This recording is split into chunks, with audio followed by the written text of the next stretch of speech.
fantastic lecture. So very insightful. Okay, very eye-opener session. Thank you, Mr. Girivasan. And with that, I would like to welcome our next guest speaker, Mr. Krishnan. Okay. Yeah. So after very interesting agriculture supply chain linkages problem, so let us hear what is the best practices of warehouse management. So global best practices of warehouse management by Mr. Krishnan. Okay. Yeah, Mr. Krishnan, if you are able to hear me, okay.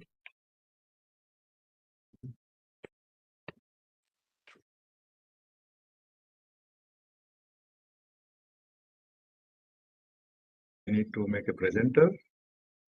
Krishnan,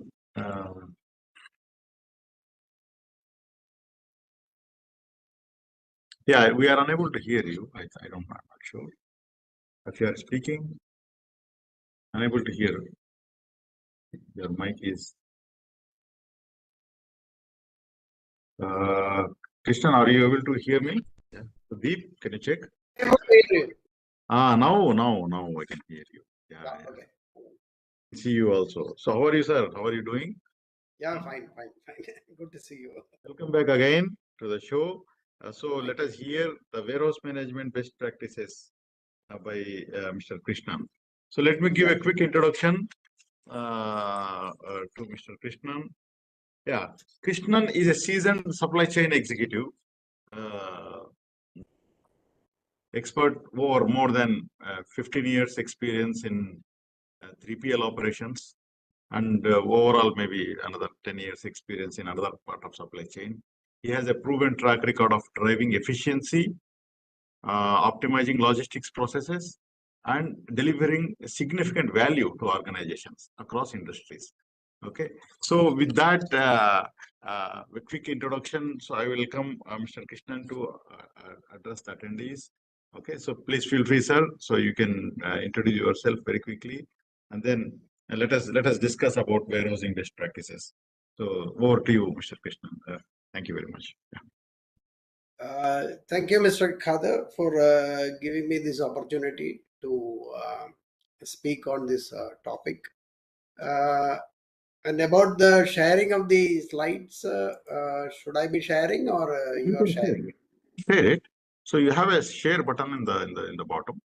Just share it. Okay. If you can see the screen, you have a share in the middle. You can click it and just share your screen. Oh, okay. Fine.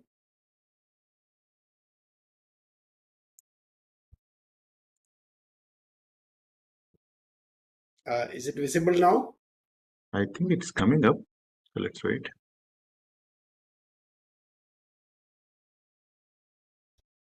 Not yet.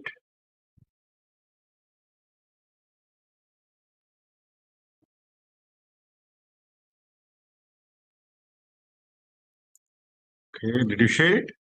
Yeah, 1 second. Can you just select the right window? Just click share button and then select the right window. Yeah, now it is coming. Yeah. Okay. Yeah, we can see your screen now. Yeah, please feel free to take it up. Okay, good afternoon all. As Mr. Khader introduced, myself Krishnan. So I run a firm called Wine Logistics Consultants in Bangalore. Basically, I have worked in the offshore oil and gas industry for about 20 years. And then another 15 years in the 3PL, so in India. So the offshore gas and oil and gas industry, I worked all over the world. Then once I am back in India, so I have been working in the 3PL industry. So when I was working in oil and gas industry, so I was basically concentrating on the spare parts management activity. So which is just a very small part of supply chain management. Of course, it involves procurement, storage, distribution and all those things. But it was concentrating only on the spare parts side. But supply chain is much more vast. So when I came back to India, then I started working in 3PL industry. Then I understood how big it is. And of course, we are seeing a tremendous growth in India on the 3PL side. 3PL, 4PL, it has gone much far. And the current government is giving a very good support to this industry. And there are a lot of improvements which are happening, especially on the logistics side. New ports are being developed, highways are being built, railway is improved. Uh, so these are all contributing to the overall supply chain sector.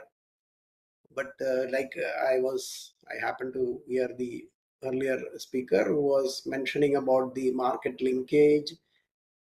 So these are things which are still to be developed. See, as it was rightly mentioned, the agriculture sector is still not well organized.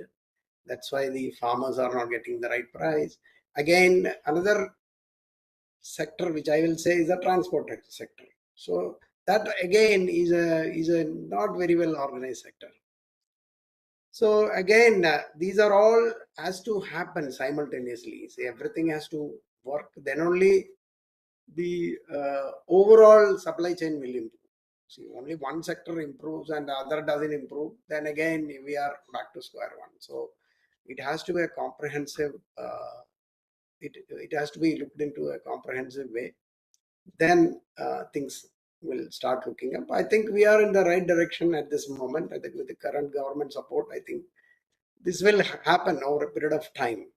So, but then all the people who has to contribute uh, will have to come forward. I mean, as it was pointed out, youngsters must come forward and try their pitch in this industry, because it's still it is seen as a sections. Warehousing is one section, transportation is another section, custom clearance is something else.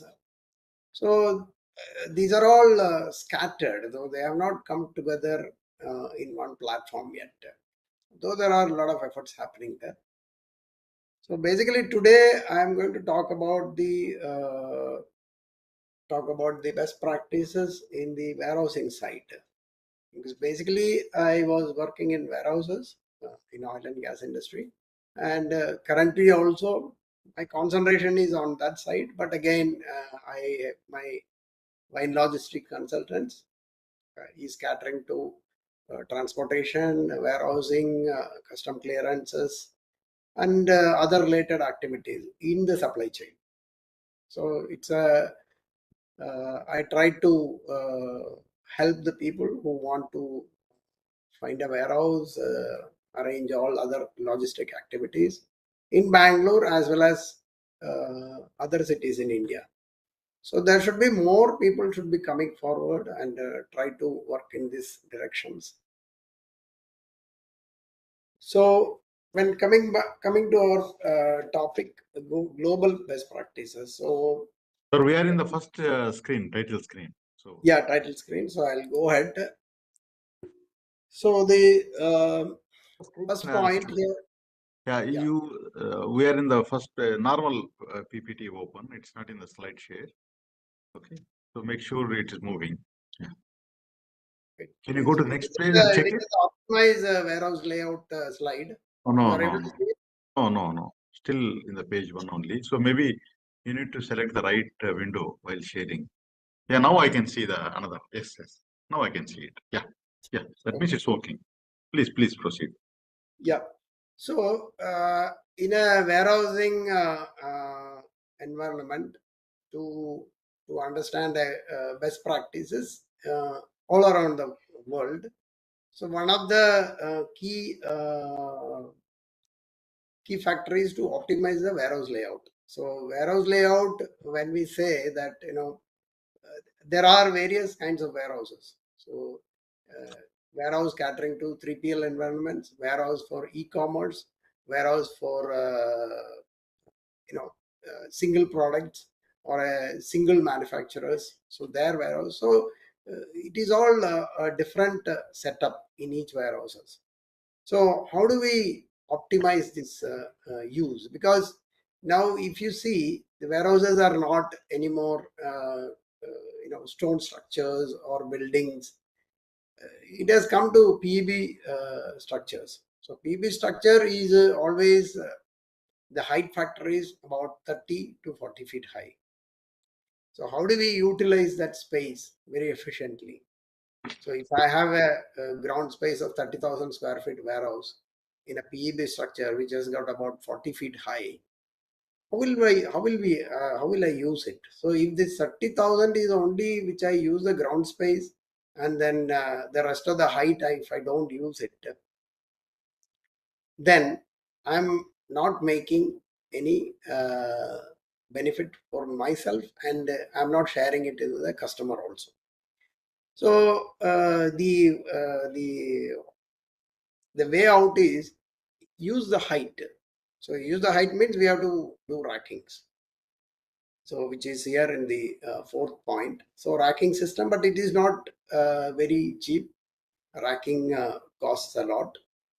But then if I have 30,000 square feet of warehouse space and I am building up racking fully, then what happens is that I am increasing it by at least 3 or 4 times. So 30,000 square feet becomes 1,20,000 square feet effectively. So this is what should be the aim of using the warehouse space. Then again, the layout, the clear layout, how I am laying out my products within the warehouse. So in a single in a e-commerce environment, so I can segregate, I can group, I can do the zoning, and similar products can be stored together. Then identification is easier. Then of course the clear pathways, definitely it has to be there, because of course the pathways are very important to go around the warehouse. The put away and the picking has to happen very smoothly. So we need a very clear pathways. The pathways are actually, if we will say that pathways are it's just a walkway. So it's not a walkway, because in modern day when we have MHEs, so you can have a forklift running inside the warehouse. So a 6 feet pathway, 6 feet or 8 feet pathway, is actually eats a lot of space. If we draw a diagram of the warehouse and see how much walkways itself will occupy, it will be minimum 30% your space will be occupied by the pathways only. Especially if you are storing heavy products, then definitely the forklift has to go inside. So these are the challenges in the layout. So if this is on a day-to-day basis, of course once you have fixed the rackings, then you can't change anything. But otherwise, if the ground storage is there, then there are that these things will keep changing. But again, the walkways will be fixed. So one pathway around the warehouse has to be fixed, and then the other things can be changed here and there, because in a 3PL environment, it will be customer based. One customer will have one zone. So in that case, you can change within that zone, but then the general walkway cannot be changed, as well as moving around, retrieving things, as well as putting in things in a way. So the warehouse at warehouse level, this has to be very clearly monitored and understood. Now going ahead, the inventory management. So once this warehouse is set up, the setup is done, the layout is drawn very well and is clearly displayed. That is another thing. It has to be very clearly displayed in the warehouse that what is lying where. So then the inventory management is nowadays there are a lot of softwares available, and I think Data Labs has one fantastic software available with them. They have and they have they do a lot of customization as well. So I myself have used it and experienced it, how efficiently their software works. But beyond that, again, the stock audits has to happen. So these are all at warehouse level. This need to happen. So if stock audit doesn't happen, then it will lead to mismatches, because physically what is in the system and what is physically has to match. That's what ultimately the stock audit happens. So it has to be a regular one, and it can be based on the ABC analysis, which is shown here. So which is a high value product, so that will be counted on a regular basis, and then the other products, the less value items, will be counted once in a month. So this has to be, there has to be a plan. So it has to work according to that plan. Then we have an yearly audit. There will not be an issue. Otherwise, if at the warehouse level, if this is ignored, at the corporate level nobody bothers, then you have a nightmare during the year-end audit. Then barcoding RFID, which is a very common feature now. It has common everywhere now. So, but still, we need to implement this. See, I have seen a lot of warehouses which are still very unorganized. They don't bother about these barcodings and other things. The warehouse management system which they have will not be able to read the barcode which is coming with the products. So these kind of linkages need to happen in a very organized way. And the real-time data, providing the real-time data. So if I have some inwarding and dispatching today, my stock has to reflect that. It should not be like I have received something, I have dispatched something today, and I am not bothered about updating my record, and at the end of the day it shows the yesterday's stock.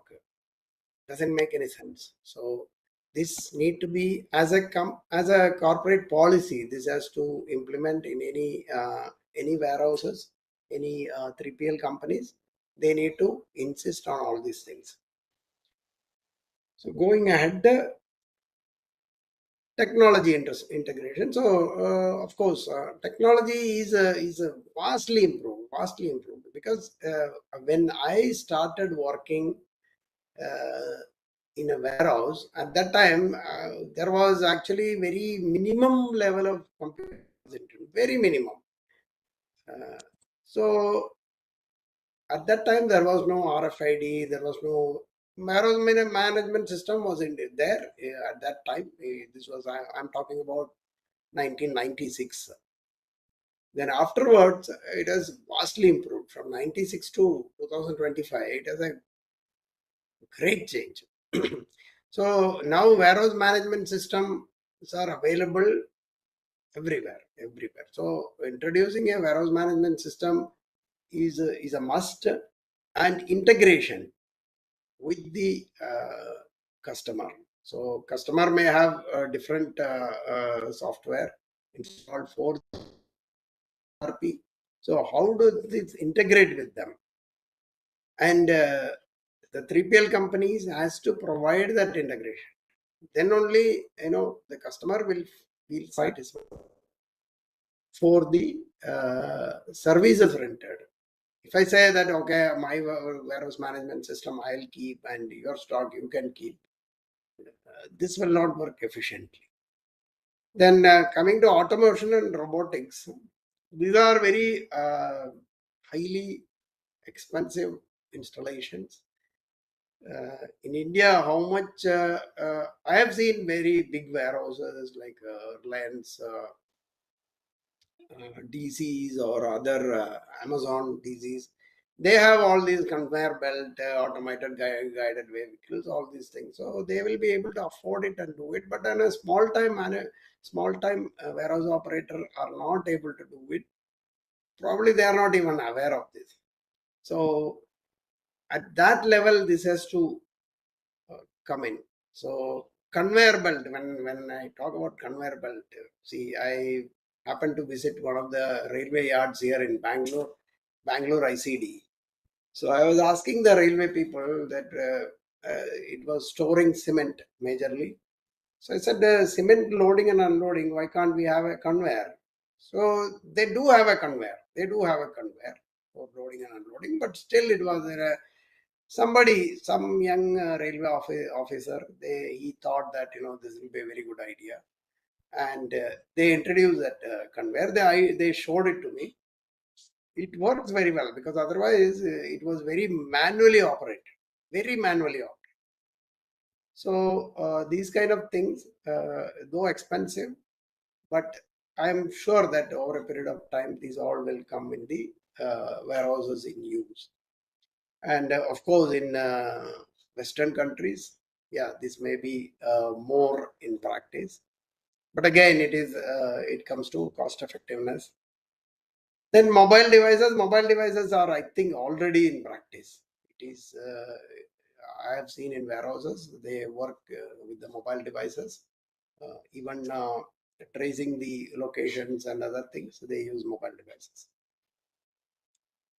Then, that brings to the next one, the picking method. So pick to light and voice picking. So it shows the devices show the light will be there in the rackings, and the person who goes to pick can follow that and find his product in the rack.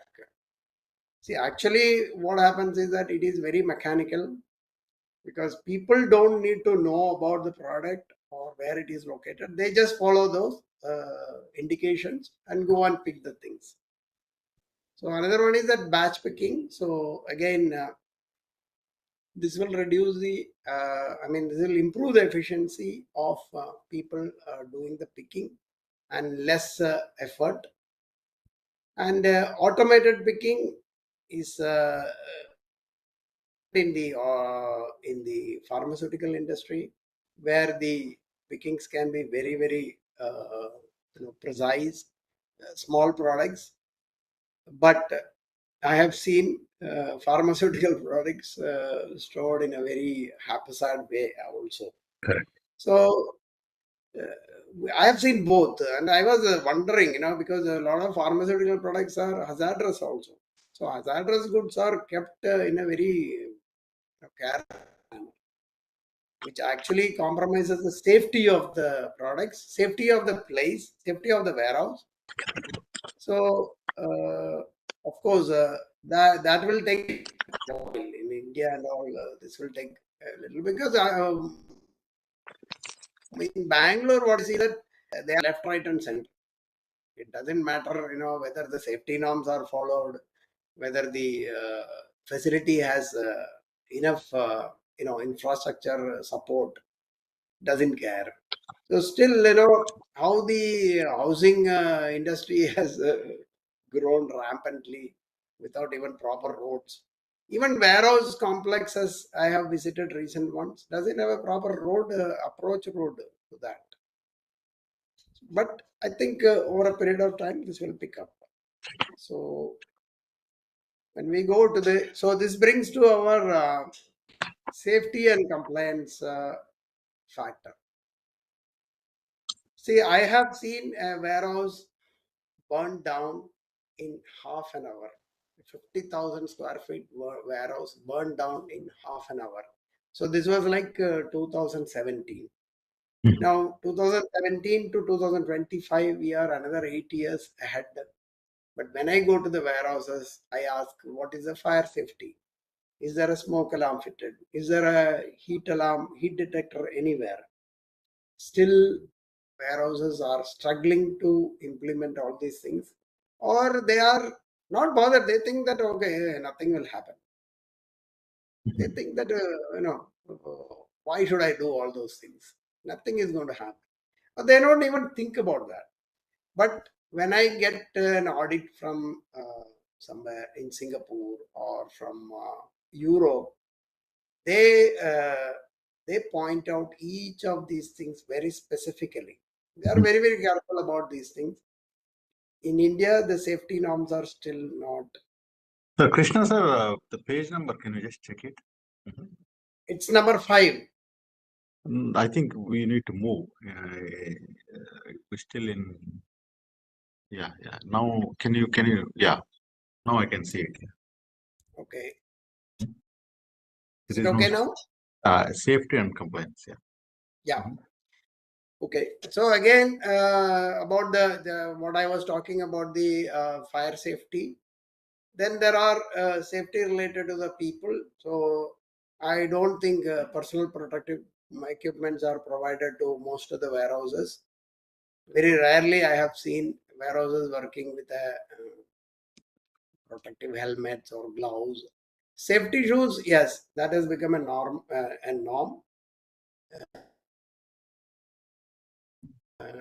But helmets here, helmets are hardly used.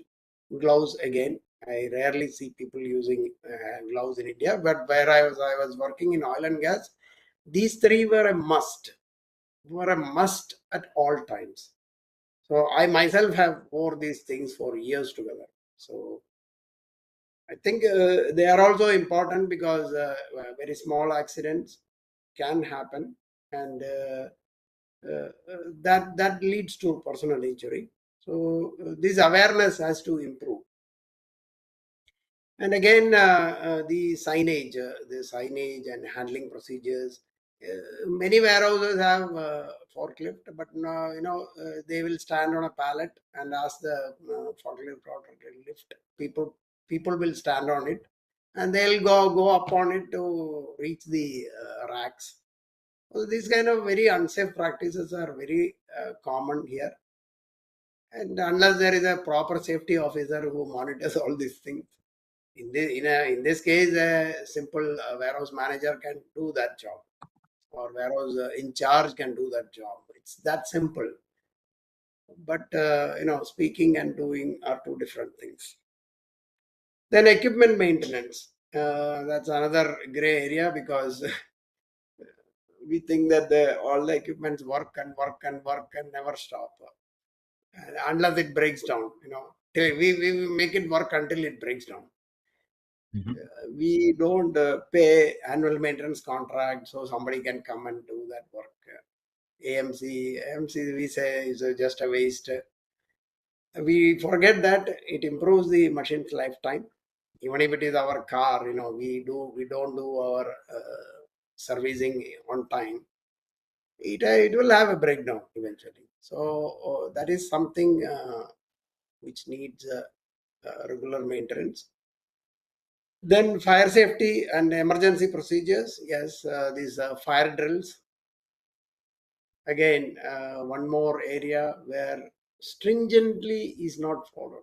A fire drill is not followed. People work here and there when they are not even about aware what kind of a bell it is.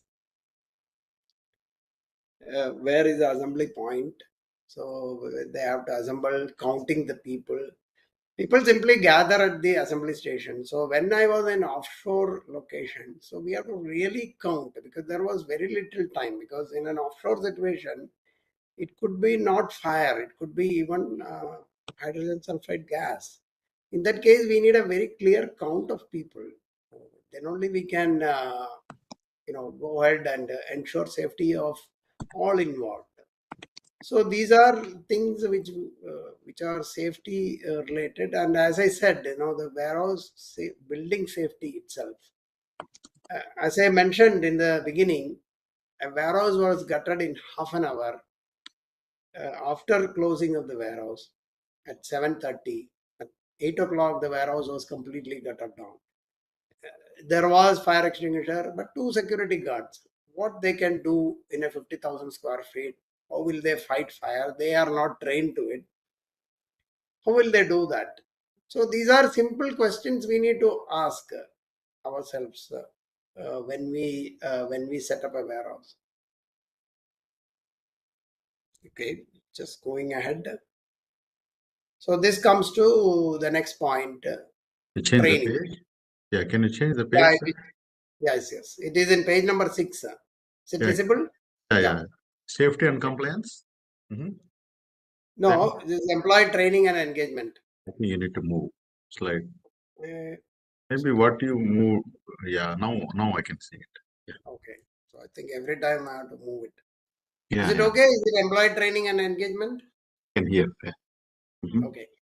So that brings the safety part brings us to the employee training and engagement, because no matter how automated the systems are, still human factor is always there.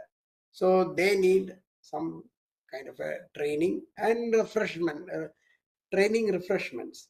So in any certification program related to fire and safety, there will be a refreshing training will be there.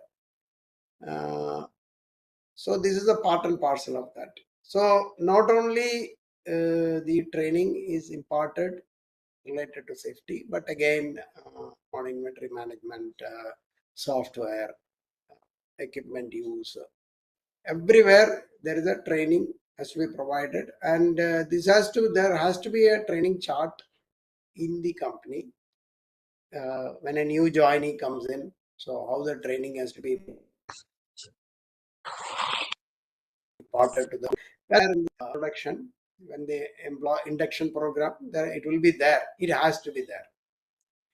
And normally warehouses are far and distant locations. Whether the corporate offices will be in the city, there has to be somebody responsible going there and imparting these knowledge to the newly joined people as a part of induction for these things. And again, one more point is cross training. So if a person works in one section of the warehouse, he should not remain in that position forever. So there should be some movement across. That nowadays I have seen it has improved a lot, because there is a lot of movement, people movement happens in the warehouses. So you can't depend on one person for a long time. So there is a cross training which happens at all time. It happens automatically inside, but it has to be a very organized and dedicated effort from the HR side, from the operation side. This need to be done in a very organized way. It will not only improve the flexibility of the people operating there, but it will give a very good support system. If something fails, it will be a fail-safe support provided for the operations. Then, of course, motivation. This is again something. How much we are doing as a motivation is a question, but still, motivational speeches, motivational activities. What we conduct some activities in the some kind of rewards program. So this all will be as a part of motivation, about, and also announcing the achievement results, what they have achieved, how it has been measured. See, these kind of information will create some sort of a competition between the people, and also it will motivate the, the staff to work in a better way. So that's how it happens. I think as a part of operation management, these are the the young people are learning this in the schools, because now a lot of logistic focused institutions are coming up. Earlier it was not there, just people used to get trained by work. But now, as a subject, this is being taught in many places. Many universities, many colleges have uh, supply chain manager, postgraduate. So it is available in plenty. So this is actually comes as a part of education. So I think the new generation will learn a lot of things from this. Okay. Going ahead, I think I'll go back again and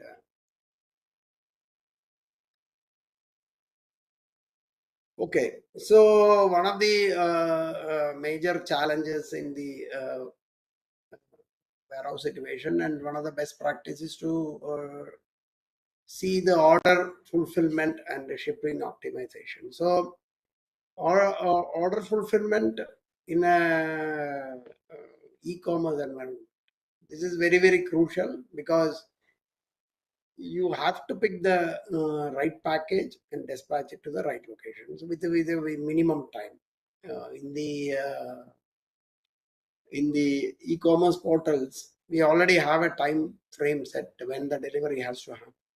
So if the picking delay happens or delivery delays happens, so this will be a major disaster. So I think uh,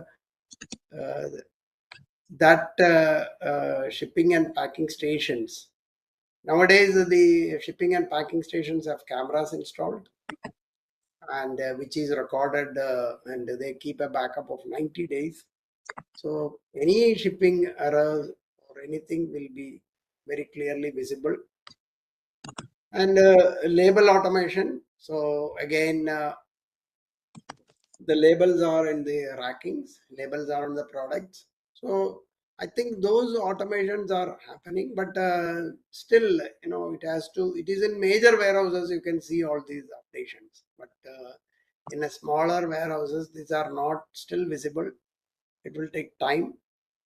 And the as more and more trained and educated people come into this line of business, definitely these all uh, will be implemented. And multi-carrier integration, again, because of the but now the courier industry has taken some shape, and so this integration happens.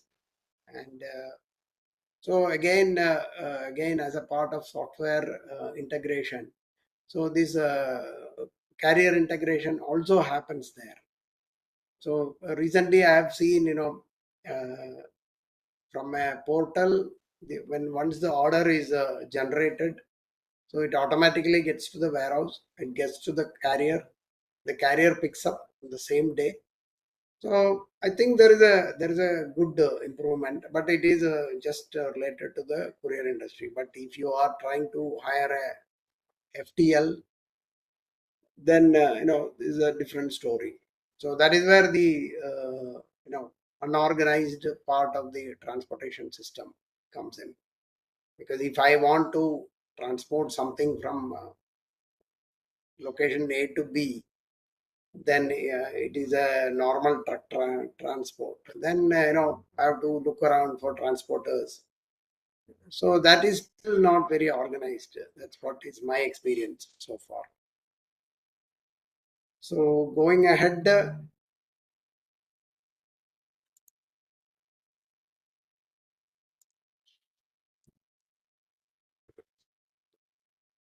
so sustainability practices.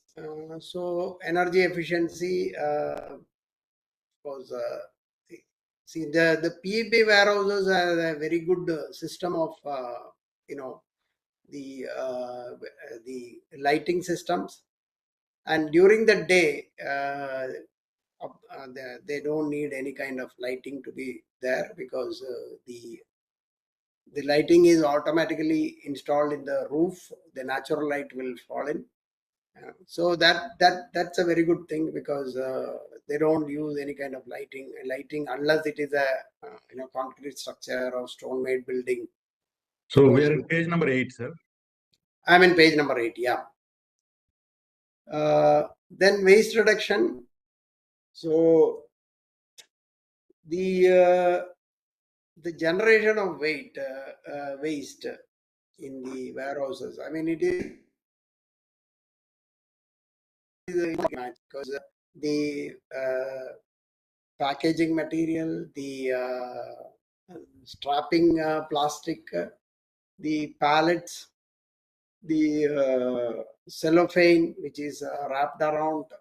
This is huge actually. This is huge. Pallets are reusable, but other things, the corner boards. I have seen in a week we have huge amount of waste accumulating in the warehouses. So this waste, if it is properly recycled, reused, it can be, it can reduce, it can enable the waste reduction. Then eco-friendly packaging, yes, of course, we all try in our daily life also, we are trying to do this eco-friendly packaging, use the plastic, reduce the number of plastic or degradable, biodegradable waste, biodegradable bags, we are trying to use. The same thing can be applied in the warehouse atmosphere as well. And proper disposal, instead of throwing it away, proper disposal, because nowadays a lot of warehouses are on the outskirts, in the farmlands actually. That's what, all the farmland near major highways are converted into warehouses. So these disposal system, how efficiently this is working, from the warehouses it gets taken away, but where ultimately it gets disposed is still not very clear, whether it is efficiently getting disposed of. And so these all needs continuous improvement, and lean principles we need to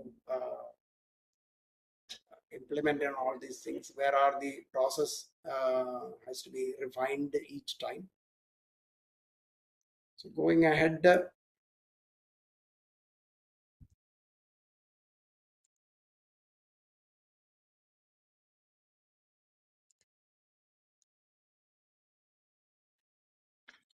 so Yeah. 1 second. Yeah, customer service focus. Yeah, no, I mean continuous improvement. So these Kaizen and lean practices, these all will improve the process efficiency, and it will eliminate all those waste in between. So, but these are all need people who are educated in this. So if I have a simply a normal graduate who is doing, I think at a warehouse level, the warehouse in charge should be a minimum graduate. That is what is the recent requirement. But whether they are trained in all these Kaizen and lean practices and all is still a question.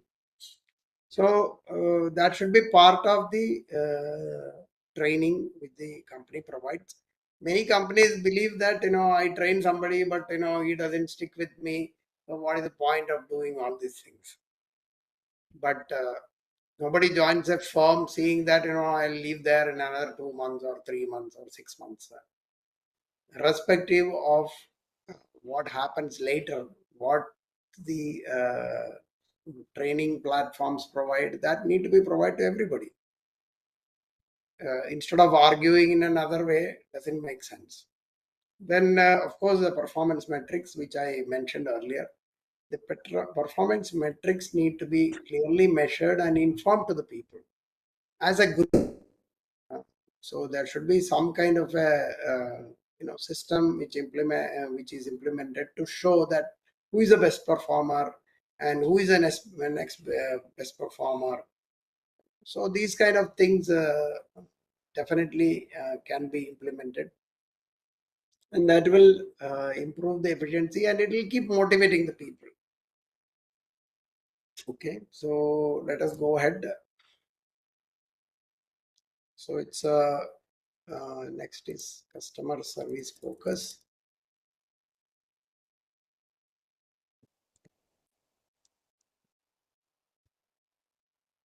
Okay, so ultimately this all boils down, whatever we are doing, from the warehouse layout to all the practices and everything it boils down to customer service. So if the customer service level are not maintained, then whatever we do is a waste. So the order accuracy, timely shipments, communication with the customers, communication with the customer is the most essential, because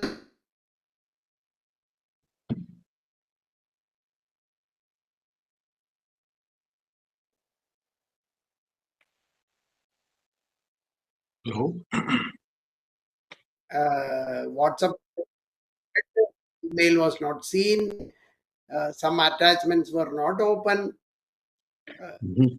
Ultimately, many people think that I don't want to disturb him by a telephone, but something which are critical needs to be communicated. Even though it becomes a disturbance to somebody, there is no other way.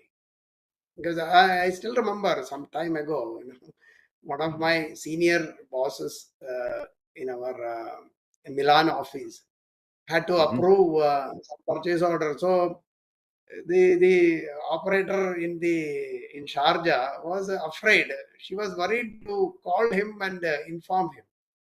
Mhm. So eventually something got delayed and it ended up in a huge delay.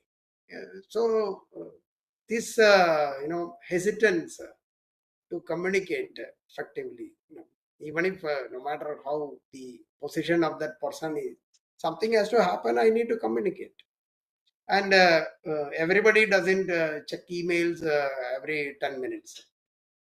Many people I have seen the emails accumulate across, in the inboxes. So in that case, a telephone call will immediately activate. So this communication is very critical, and that will improve the for customer service. Then, of course, order accuracy and timely depend. I need not tell, because this is not only in a warehouse or any businesses. Even our dinner table, if it is not coming in time, we get irritated. I am at the table and my food is not arriving. Still, is a failed system.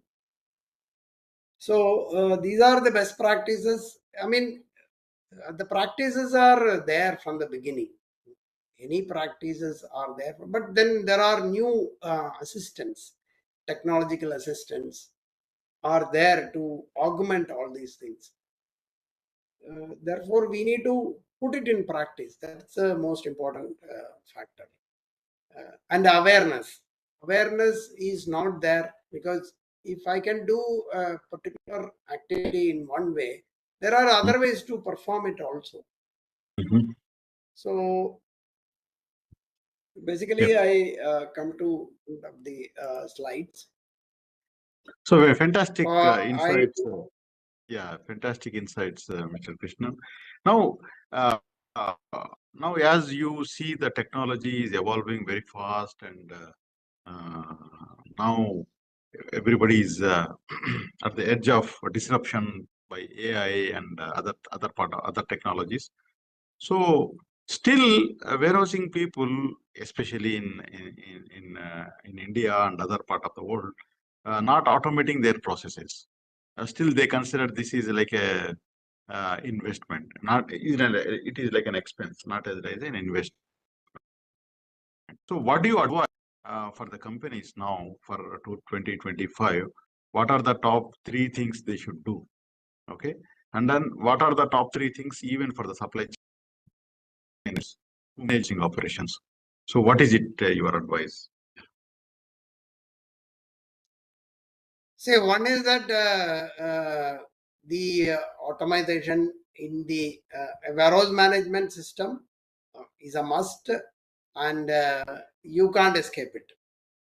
That is basic, because the time of maintaining stock records in Excel sheets are gone. It is done. One of the main reason is the security Mhm. of the data, and taking out the data at a later period and analyzing it. So data management needs data which has to be stored somewhere in an organized way. So this is a must for all the industries, and they can't look it as an expenditure. This is an essential now. So it's not a wasteful expenditure. It is a necessity nowadays. So this they need to look it very seriously. Then another part is, see, there are so many warehouse management software available. How do we integrate all these things? Because somebody is using SAP, somebody is using a domestically made one.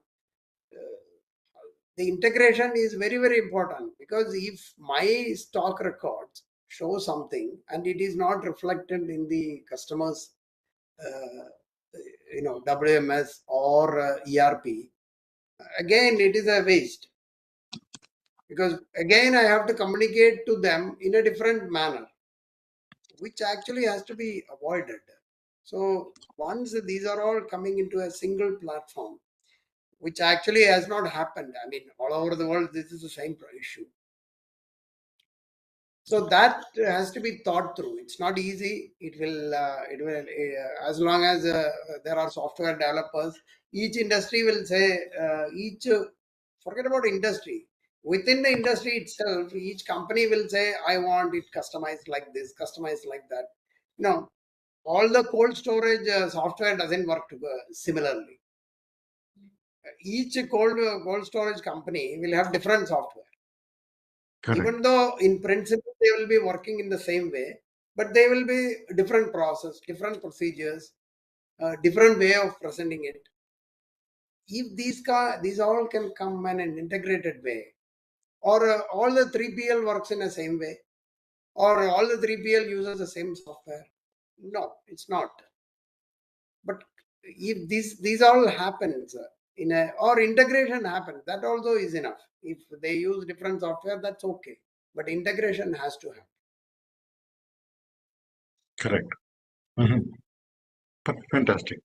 So, yeah. So, what about the supply chain managers and the warehouse managers who is an in charge for the warehouses? How do they upskill their knowledge and also the using of the systems?